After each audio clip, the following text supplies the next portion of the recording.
अज़ीज़ दोस्तों, अस्सलाम वालेकुम। उम्मीद है आप सब खैरियत से होंगे। दोस्तों, डीएपी खाद की वेरिफिकेशन के बारे में एक अहम मसला आ रहा है जो आपसे अर्ज़ करना है, क्योंकि आप जानते हैं कि खाद के कूपन सेंड करने के बाद उनकी वेरिफिकेशन करवाई जाती है, तब वो सब्सिडी वाली रकम जो है वो मौसूल होती है। तो कुछ किसान भाई जब अपनी वेरिफिकेशन करवाने के लिए जाते हैं, तो जब उनका रिकॉर्ड चेक किया जाता है तो मालूम होता है कि उनका रिकॉर्ड उनके अपने ज़िले में शो नहीं हो रहा, बल्कि उनका रिकॉर्ड किसी और ज़िले में शो हो रहा होता है। इसका मतलब ये है कि वो अपने रिहायशी ज़िला के काश्तकार नहीं हैं, बल्कि जिस ज़िला के अंदर उनका रिकॉर्ड शो हो रहा होता है, वो उस ज़िला के काश्तकार शुमार किए जाते हैं। इस वजह से इन भाइयों की वेरिफिकेशन करने से इनकार कर दिया जाता है और कहा जाता है कि आप उसी ज़िला में से वेरिफिकेशन करवाएं जिसमें से आपका रिकॉर्ड शो हो रहा है, क्योंकि आप जानते हैं कि वेरिफिकेशन करवाने के लिए मुतलका आदमी की फ़र्द, गिरदौरी या मुतलका गांव के नंबरदार का जो तस्दीकी फार्म है उसकी ज़रूरत है।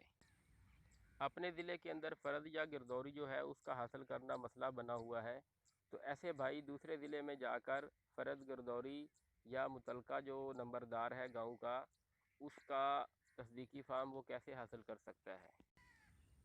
दोस्तों, जिन भाइयों को ये मसला आ रहा है कि उनकी काश्तकारी का रिकॉर्ड दूसरे ज़िले के अंदर शो हो रहा है, वो इस वजह से है कि उस भाई की किसान रजिस्ट्रेशन जो है वो उसी ज़िला के अंदर हुई है जिस ज़िला के अंदर उसका रिकॉर्ड शो हो रहा है।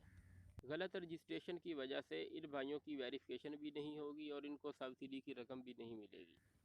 दोस्तों, रजिस्ट्रेशन एक दफ़ा होती है, दोबारा नहीं होती, और एक दफ़ा हो जाने के बाद उसके अंदर दोबारा कोई तब्दीली भी नहीं हो सकती।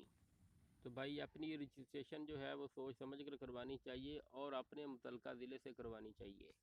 रजिस्ट्रेशन के हवाले से एक बात और अर्ज़ करनी है कि जो भाई अब अपनी रजिस्ट्रेशन करवा रहे हैं वो अपना रकबा 12.5 एकड़ तक रखें, उससे ऊपर ना रखें, क्योंकि 12.5 एकड़ तक जो काश्तकार हैं वो छोटे काश्तकार शुमार किए जाते हैं और उनको हर किस्म की सब्सिडी फराहम करना हुकूमत की अव्वल तरजीह है।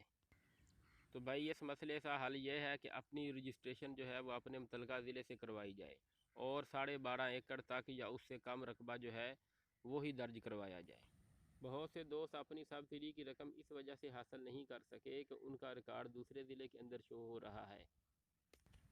तो महकमे को सख्त हदायत है कि वो अपने ज़िले का जो रहायशी काश्तकार है उसी की वेरिफिकेशन करे। जो दूसरे ज़िले का रहायशी काश्तकार है उसकी वेरिफिकेशन हरगिज़ ना की जाए। तो ऐसे भाई जिनको ये मसला पेश आ रहा है उनकी वेरिफिकेशन महकमा हरगिज़ नहीं करेगा। वेरिफिकेशन हो जाने के बाद किसान भाई तो अपनी रकम वसूल कर लेते हैं, लेकिन जिस बंदे ने उसकी वेरिफिकेशन की होती है उसको अपना सारा रिकॉर्ड चेक करवाना होता है और सबूत देना होता है कि उसने जो वेरिफिकेशन की है वो दुरुस्त की है या गलत की है। अगर उसने वो वेरिफिकेशन गलत की होगी तो उसका ज़िम्मेदार वो खुद होगा। इसलिए इस किस्म की गलत वेरिफिकेशन कोई बंदा हरगिज़ नहीं करेगा। तो ऐसे भाई दोबारा अपने खाद के कूपन हरगिज़ सेंड ना करें। अपने तौर पर इस मालूमात को दूसरों तक शेयर करें और उन भाइयों का ये नुकसान होने से बचाएं, क्योंकि आप जानते हैं कि हर किसान सोशल मीडिया तक रसाई नहीं रखता। अगली वीडियो तक के लिए इजाज़त दीजिए। अल्लाह हाफ़िज़।